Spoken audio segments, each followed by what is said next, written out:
Welcome to another exciting broadcast here on chess.com. This time, celebration of Women's History Month. I'm your host, Nigarhan Gürpınar, also known as Niger on Twitch, alongside Grandmaster Pepe Cuenca, who is the king of broadcast in Spanish language, also the author of one of the finest quotes from the 21st century, modern chess. Ratatatata.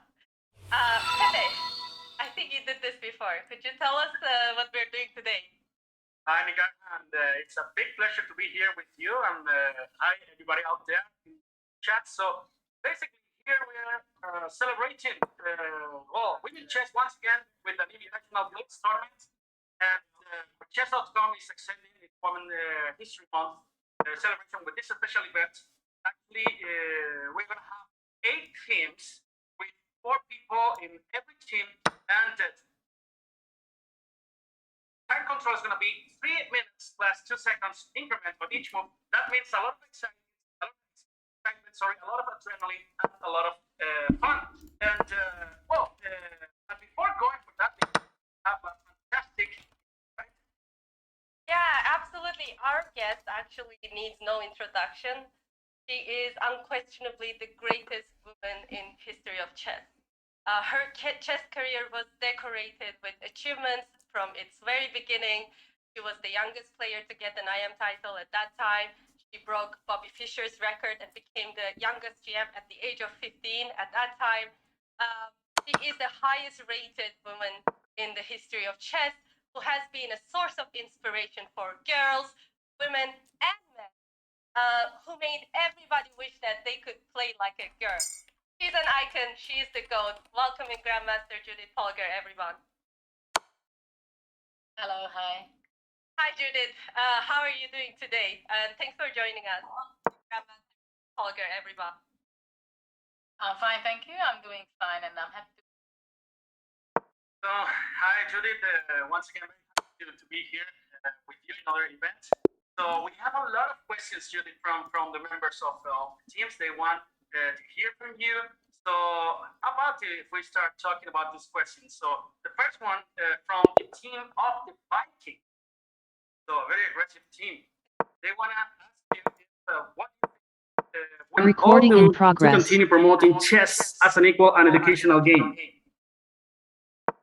Well, there are many ways, I believe, to promote chess. And I felt, first of all, I think it's important to have good people, and I think many of them are here also in this call, because if you're positive, if you're a nice person, if you have goodwill to organize events, I think that's one of the basic and the best thing you can do, to invite also kids and girls and families, and to promote the game, because nowadays it's especially not so easy necessarily to find a game or something, a common language, which deletes all the barriers between different age groups and families and so on. That's right. So we have more questions, right, Nigarhan? Next one is from Latin Chess Power. The second question. The second question is asked by Latin Chess Power. Actually, they're predominantly chess.com employees, so I see lots of familiar names there. So this is like a general, very broad question, I would say. They ask, what is the future of women in chess? I think this is more like about creating awareness, like encouraging new women to play chess. What do you think, Judith? Well, I think it depends very much how we are girls players, lady players, men players deal with that, and how they cope with new opportunities and new events. Because I think it depends on us how it's going to be developing for girls to play chess. I think in the chess, if I can say, industry, there is becoming more and more women. For example, in streaming, I think they have more women than guys. But I think the very important thing is to create environments where they feel not only safe, but generally speaking, happy, and they enjoy to be part of different events, and not only as an organizer. And there are many ladies who are doing a lot of work, so the production or events can be as successful as they are.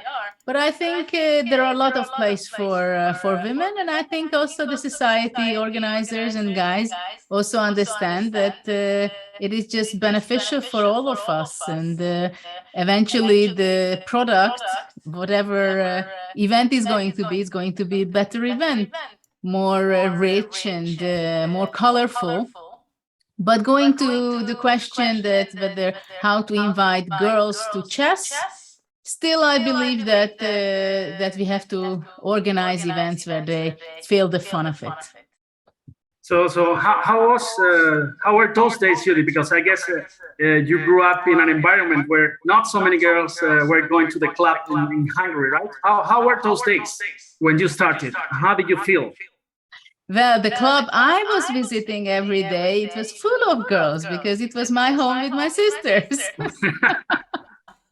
That was a real chess club for many years because mostly the coaches or training partners, they were coming to our apartment, even though we were living in a very small apartment.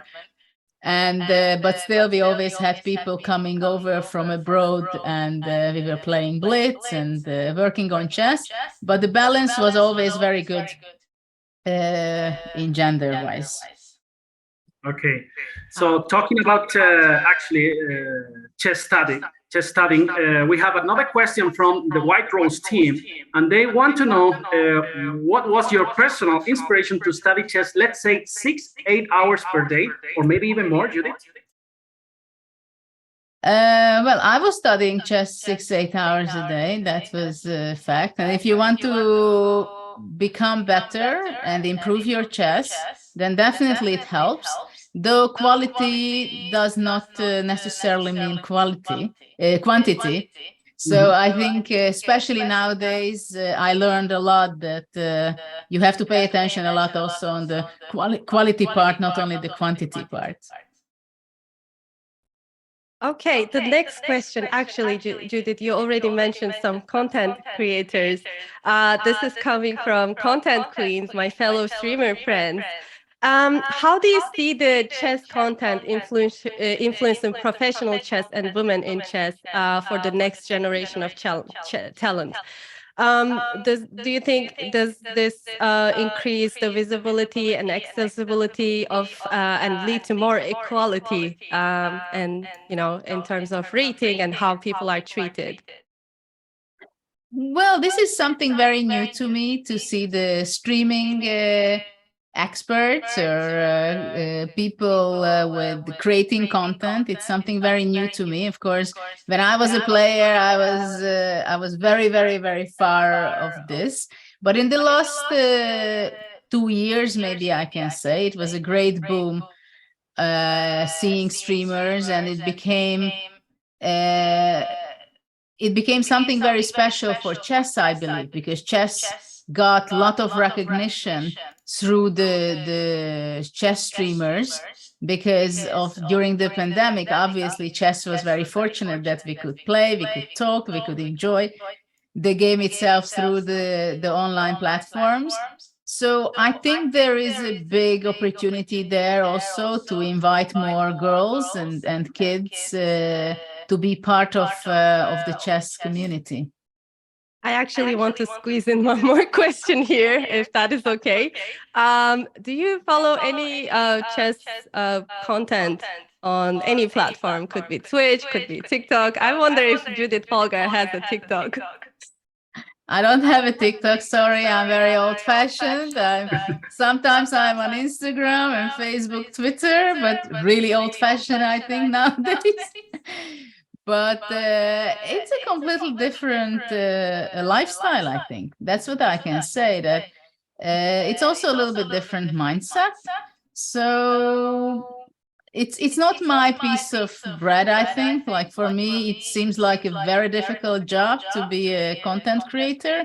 It's like an endless story, and maybe I would not like to be 24 hours front of the cameras, to be honest. I was front of the cameras many hours and thousands of hours in my life, but it would be difficult for me.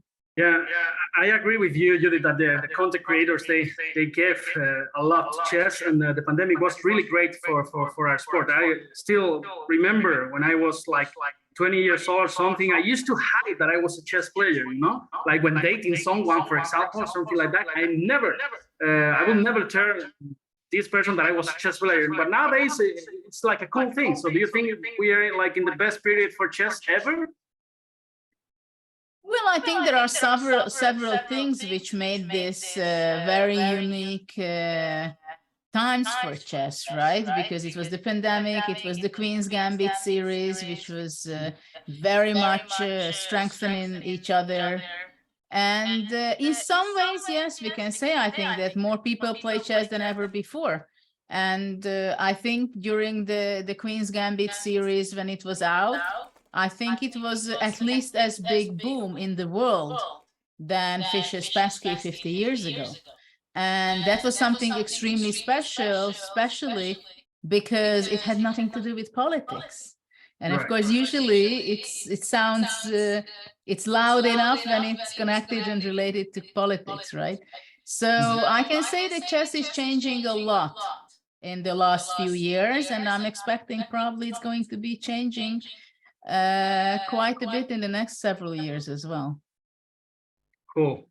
So next question is done by the team Chessable by Pepe. I have to say that it's not me. So there's another Pepe in the Chessable team, Pepe Dobal. Okay. Okay. So I guess, yeah, he's playing for the team, and they want to know if they are asking the following question: do occasional separate tournaments for women or girls provide chances for them to make friends and meet role models?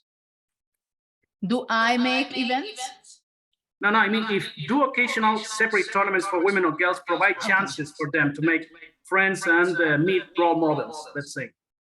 Well, when I was a kid, I just didn't understand why we need the ladies tournaments, and I mean, what's the point? It's a mind sport.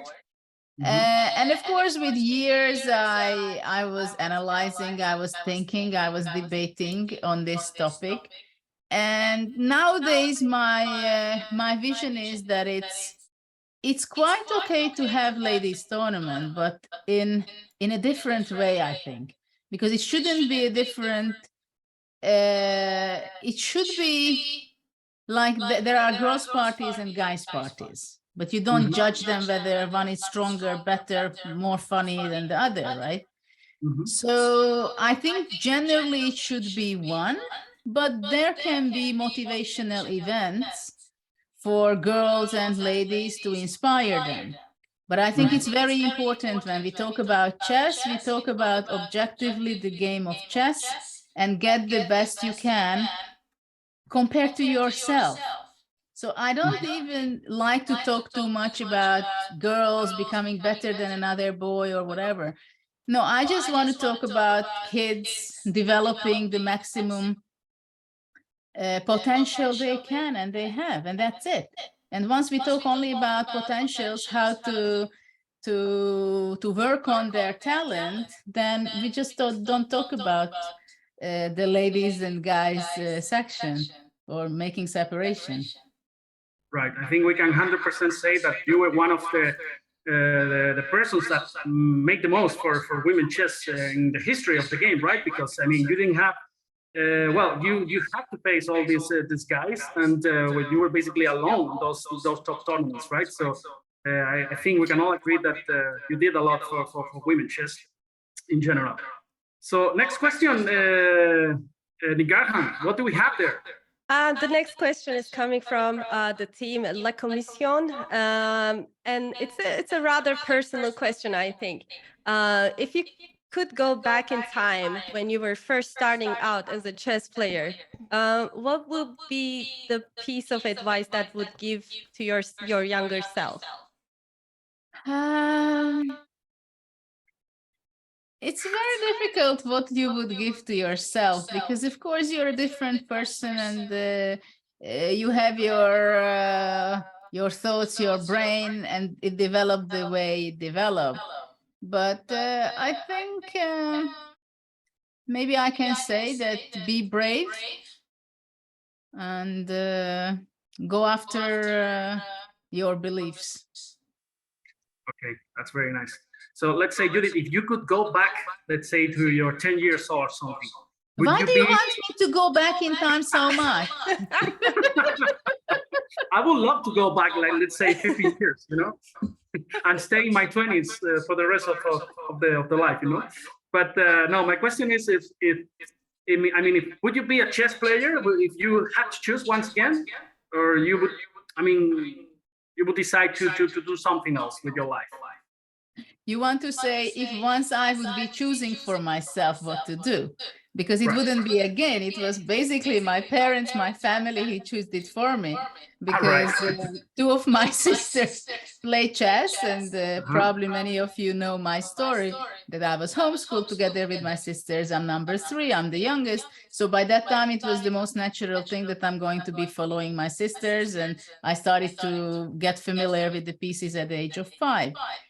So if, let's say, I would be 10 years old, somehow imagine myself, of course, I can't exclude the knowledge and things I know, but I think I would like to do something definitely with creativity, where you need to design things, to develop things, to organize, to think, to somehow create a nicer environment, something like that.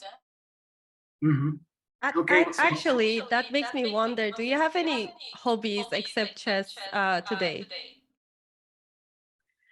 Well, actually, all my life, chess and everything else were merging into another thing. So, well, I like cooking, for example. That can be my hobby. I like to cook Indian food and some other stuff also. I love to listen motivational or other whatever talks, to learn every day something. Okay, that's very good. I was very lucky to meet your sister, Sophia, in Israel. And well, I saw her talent. She's a very nice artist. She showed me her website and everything. And I read in many articles here that she was the most talented among sisters. Was that true? Or and why did she decide to quit chess later? We are all 3 very different characters. That's very clear. And she's a character of very cheerful, very happy, smiley artist in the family. So she was always tempted to drawings and paintings, but she started much later, not in a very young age.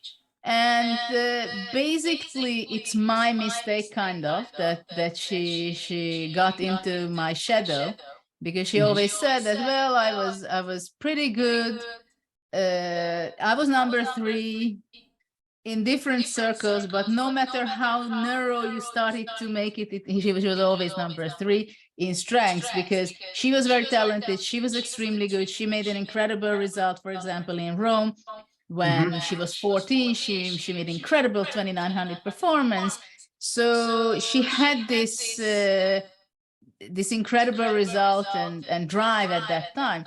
But then I came and I just outperformed her.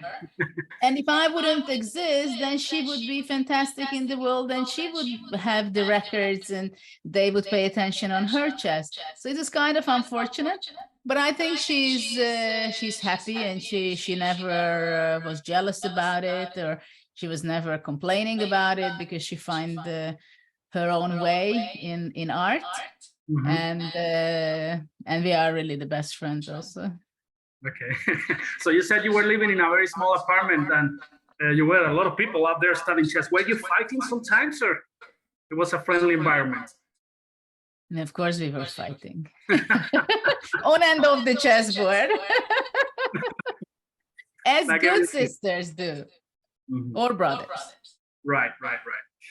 Okay, so not last question, but the 7th question comes from the Chessable President Cheer team. Chessable is one of the best chess, I'm sure you guys know and you're aware of. And so, Judith, what are your favorite readings, and what non-chess book has impressed you lately?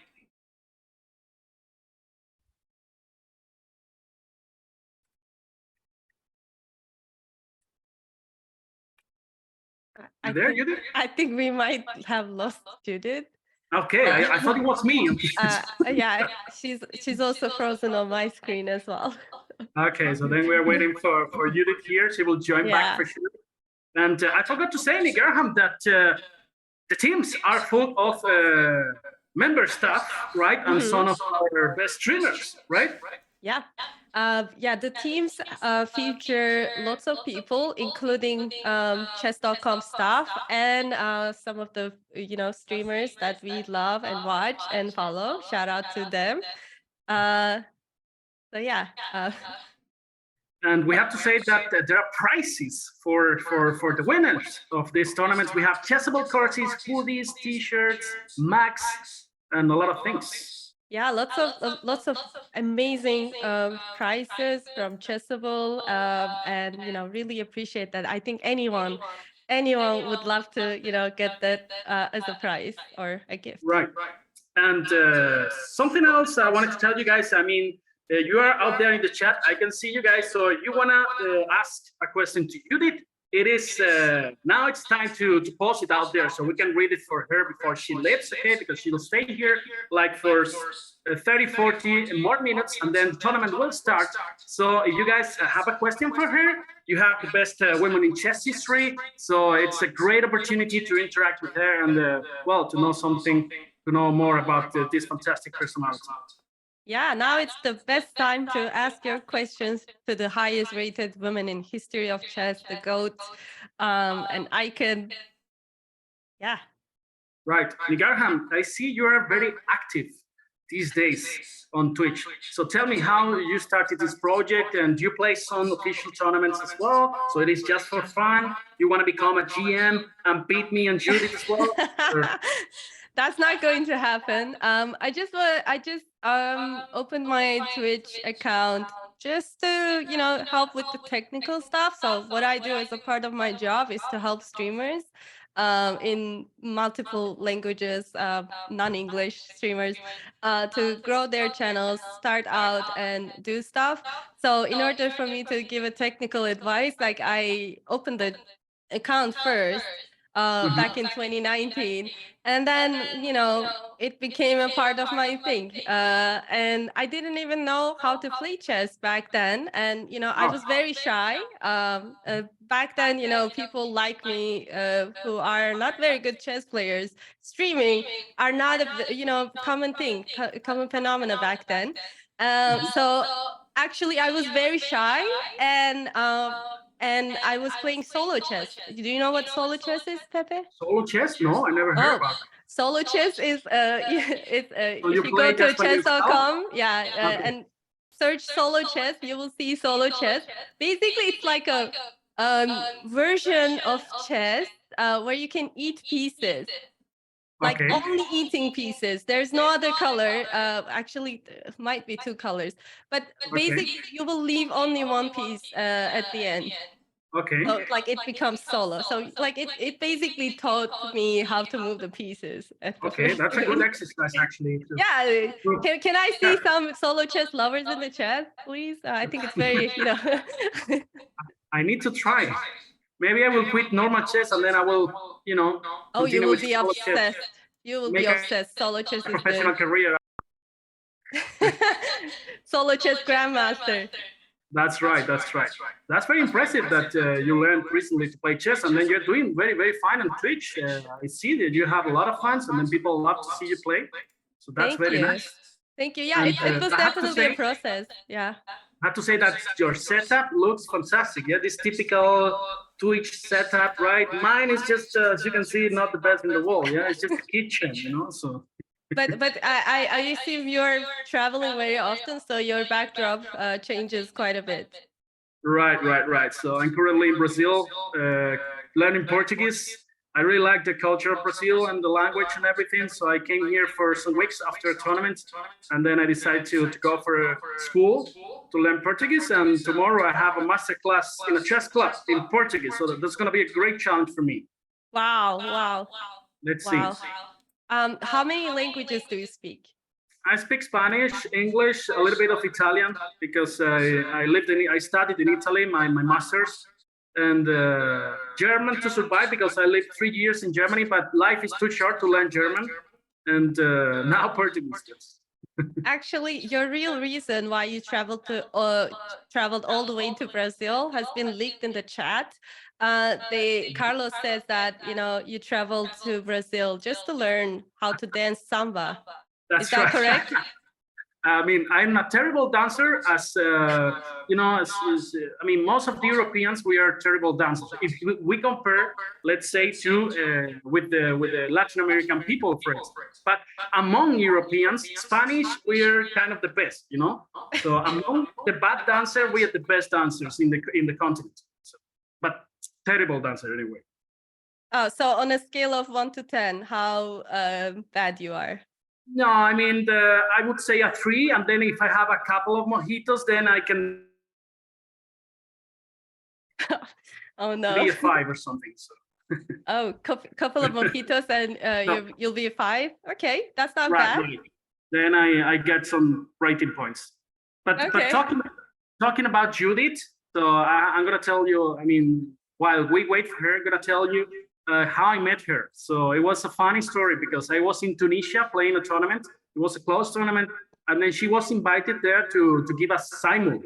Okay, and then I was supposed to do commentary on the games she was playing. But at some point we had this dinner, okay, with some politicians and the organizer of the event, Mr. Chokri. He is a very nice guy.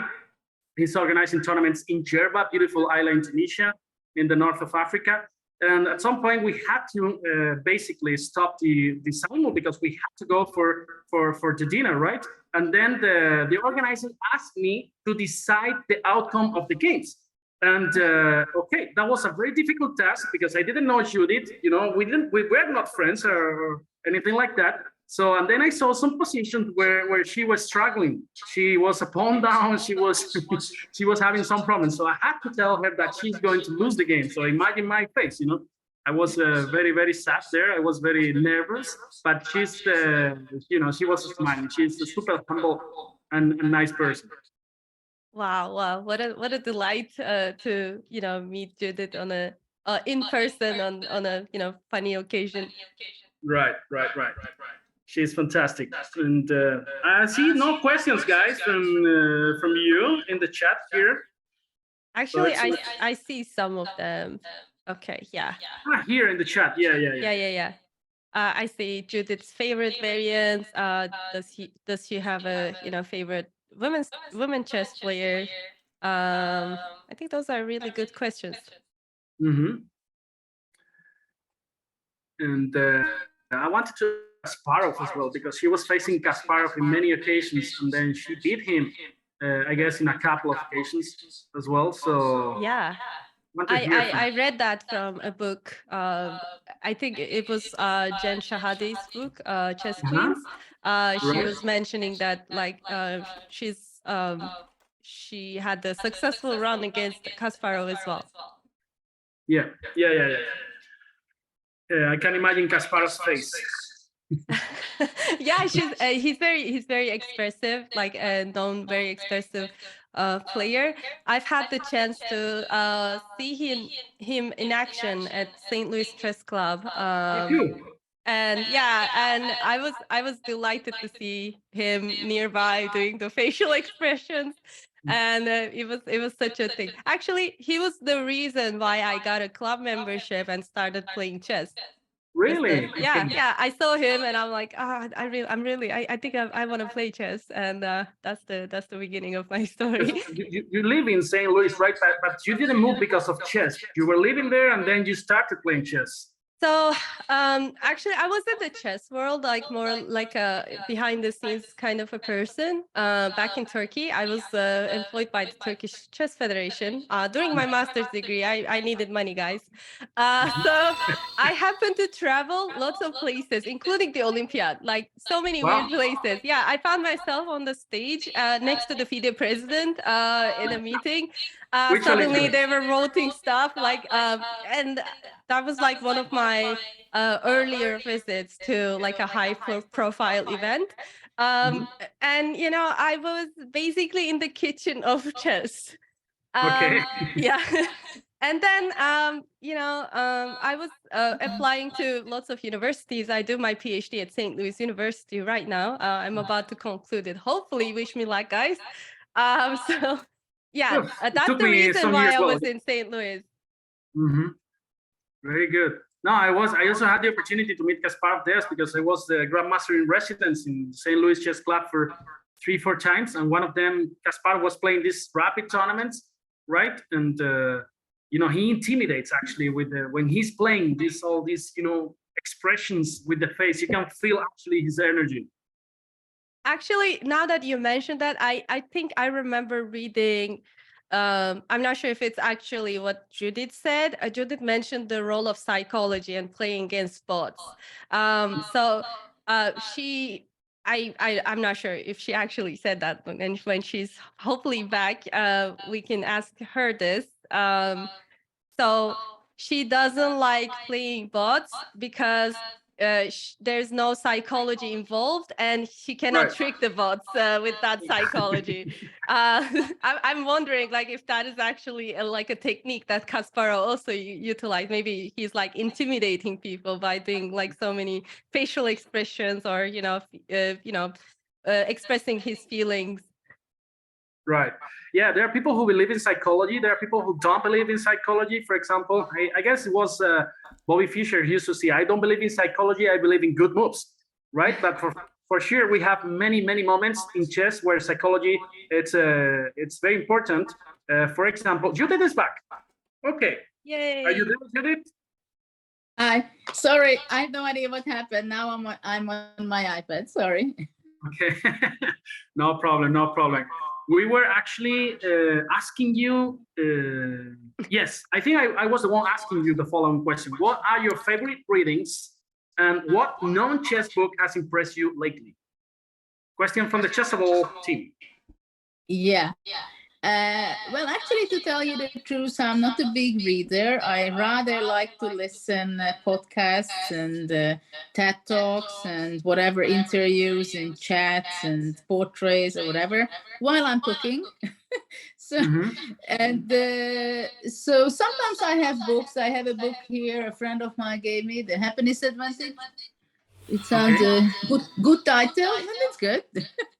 But I go slow, so I think I have no patience for that. Somehow I like to do two things at the same time, so that's why I rather listen a lot of things, and that I enjoy a lot. Okay, very good. We have some more questions here from some people in the team. What is the greatest comeback in a game you've ever seen? Well, one comes to mind, which I played, which was up to today. I think it's kind of, I still don't understand how is it possible. My game against Grishchuk, back it was, I don't know, 2000, no idea which year, but Was in it Hill. trouble? No, it was after time trouble, but it was move 61. He made the most he made the most natural move with two extra pawns. I had only one knight and the king. He had his king and knight, two pawns. And basically everything, the rules of chess, everything should lead that the position is completely won for white, but I saved the game. And it was miracle. What has happened at move 61 right after the time trouble, Grishchuk played the most natural move in the position. And after that, I found the move. Actually, I was planning on this move to make, it was a very beautiful aesthetic stalemate opportunity. And I like studies, which give some very nice beauty to chess for me. I said, I have to try this out, but I had not given even 1% chance that I can really save the game. And after that, Grishchuk started to think, okay, what is this tricky move? He was thinking 55 minutes. And while he was thinking and didn't find the win, I was walking 55 minutes behind the curtains there and on stage. We were the last game. And it was a draw. And up to today, I don't understand how is that possible. So that was one of the most incredible savings for me.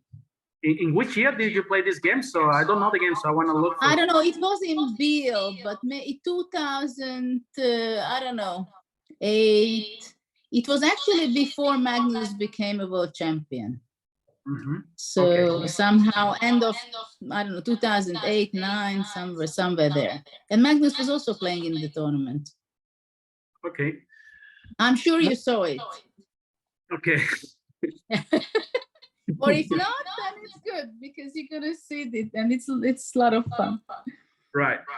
So we have a question from Jessie February. She's a strong player from South Africa, also a streamer, and she's asking you if you listen chess podcasts, and if so, which ones? Actually, I was working with her. She was helping me out in one of the festivals, so I know her a bit. Which ones? Chess podcasts I don't listen that much, only if there is some specific things. But lately, I think several times I was listening. What is it? Chicken podcast, or what's the name? Chicken With podcast, Nielsen yeah. and Christine? Dan Yeah, Gustafsson, right? yes. Yeah, I was listening that, but also what Fabiano does in St. Louis. They have a podcast. I was there once also. Square I think, not Square something like that. T-square or something. Yeah, so there are several. Sometimes I bump into one another, or I hear about something that interesting was said. I was also sometimes, of course, I follow commentaries of interesting events or interesting rounds. Very nice. And, I see an interesting question in the Twitch chat. Shout out to our Twitch chat. So they're wondering if you play any chess variants, not classical, but like variants chess, like duck chess. Do you have a favorite if you do?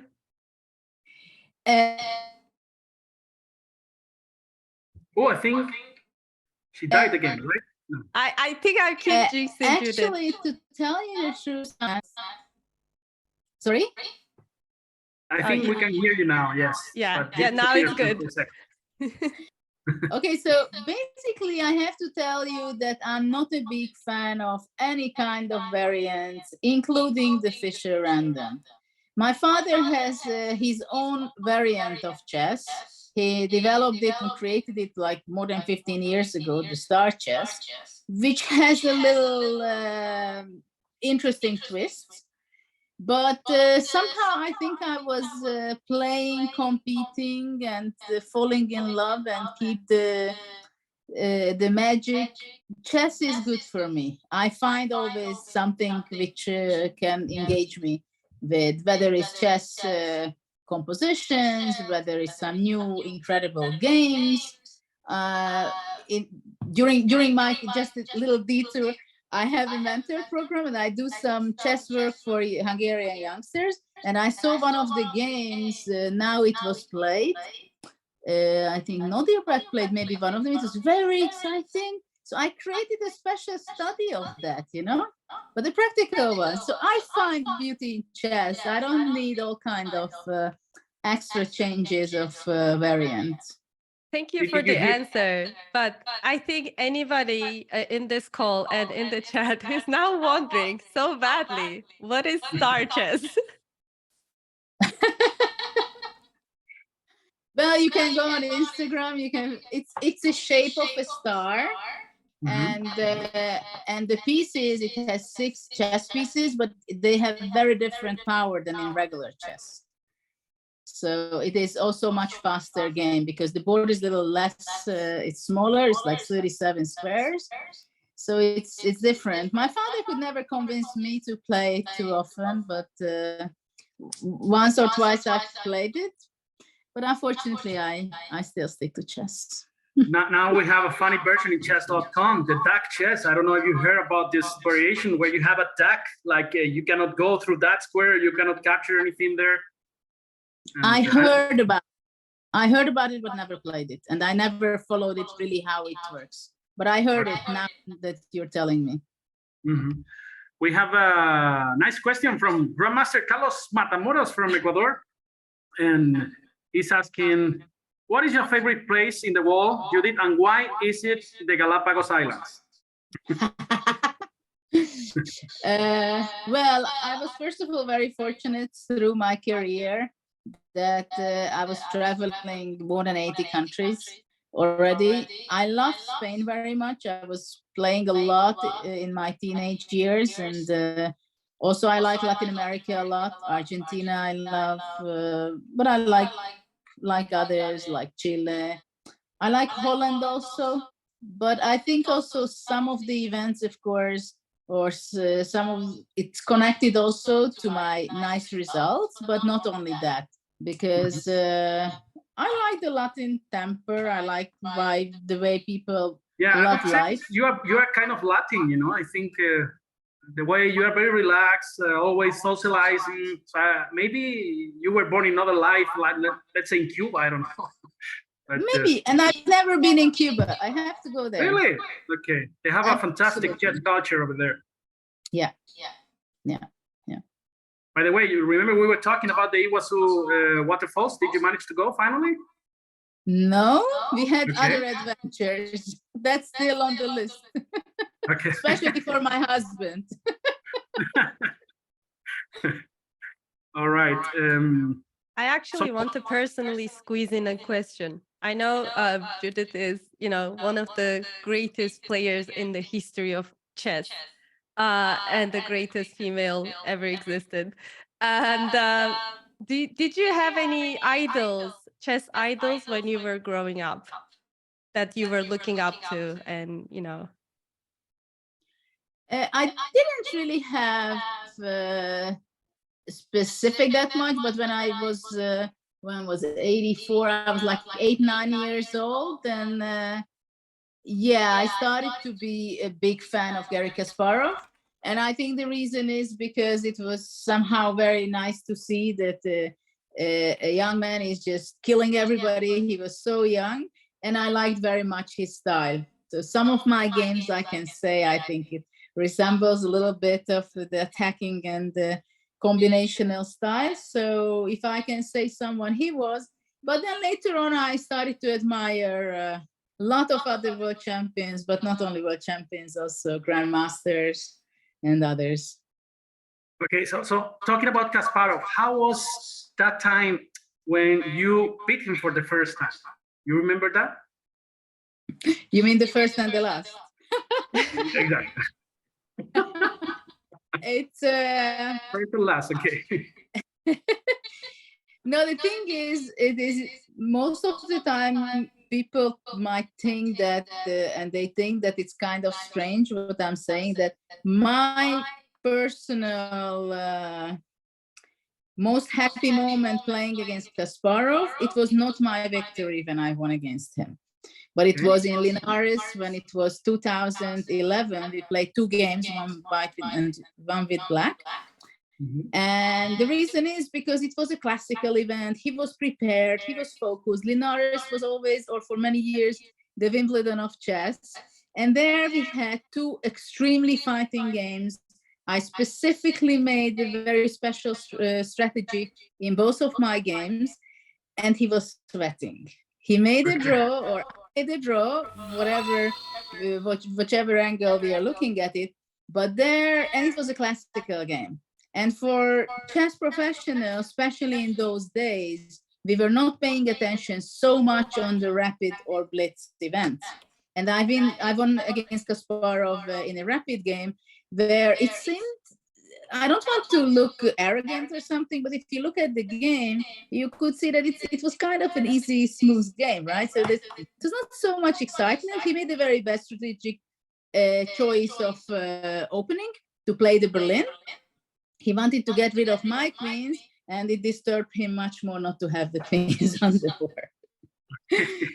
So, but of course it was something special because it was very special reaction from the world.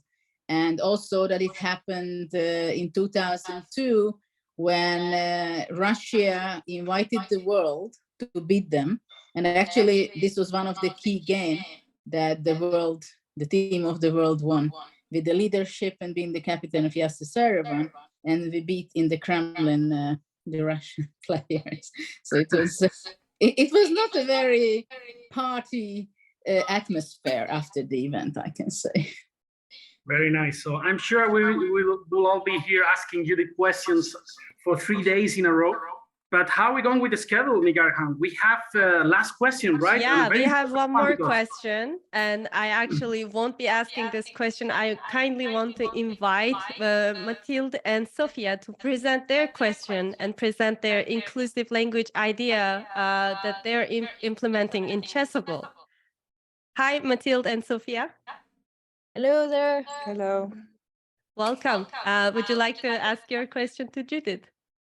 Okay, so I think my question, I think I submitted the question, was if you are familiar with inclusive gender language, gender inclusive language, and if you use it in your courses, in your public communication. Actually, I wanted to check it, but I don't know much about it yet. But I'm curious. That's perfect because they have to present here project, right, Mathilde? Yeah, it would be a very short presentation, just to give a sneak peek of what we did here in Chessable.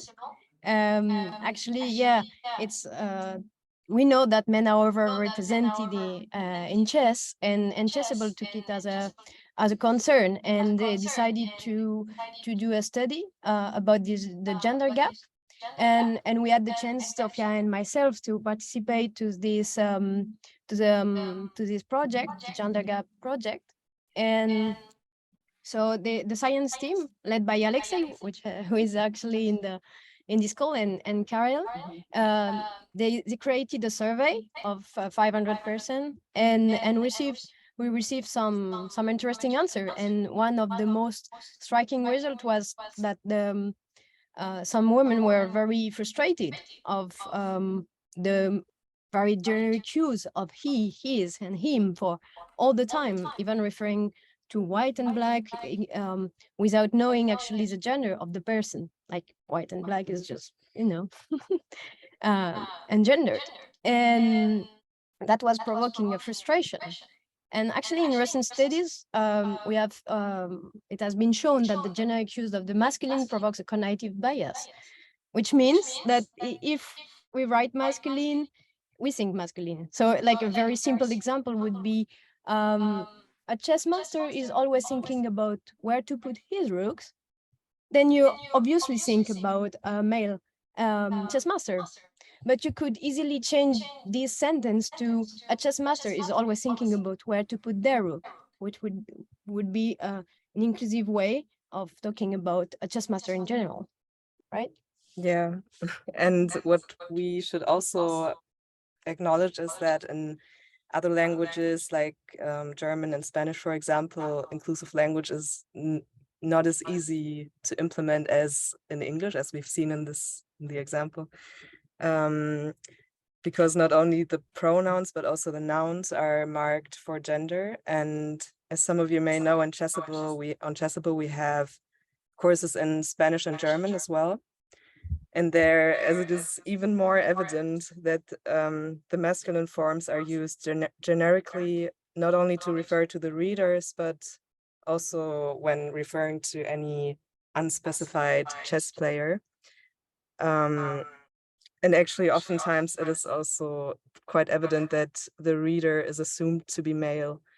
And so we think that making chess a better place for women means including them in every aspect of the game, and starting with language would be an important step.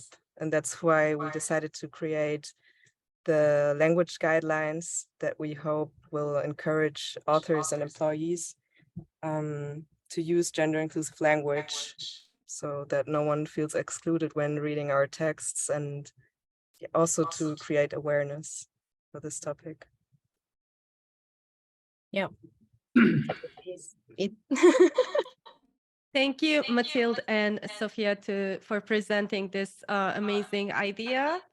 Because as we all know, some of especially the older chess books are written in a highly masculine language, where the player is referred predominantly as he, whereas it could be anyone, he or she. So I think this is a great step forward for changing our perspective of how we perceive a chess player. But before we conclude the questions, I see that I was informed that our Spanish chess.com channel is live, and Gabriela Vargas, who is currently live on chess.com Spanish, wants to ask a question to Judith. Hi, Ligarham. Hi, Judith. Can you Hi, listen? Gabriela. Yeah, we can hear you. Okay, I have a question for Judith. If you could go back in time, which player from the past would you like to play a match and why? Can be world champion or not? I see that you guys, you always want to go back in time today. I'm pretty sure chess.com will make some app or some feature like this that we go back in time. But going back to your question, I don't know. I was never thinking about that too much. But now that you're asking, maybe I can say Capablanca, because I would wonder what kind of incredible games we could play with our imagination and tactics and artistic style. Because, for example, with Shirov, whenever I played, because he has a very special style and very creative, so maybe it could be Capablanca. Thank you, Judith. And we have a last question from Danny himself. Are you there, Danny? I am here. I'm here. Big fan. I've been listening to all of this. Thank you so much, Judith. I just walked in and heard your voice, and I started watching. So I have a question as a fan of something that I know you're doing upcoming this year.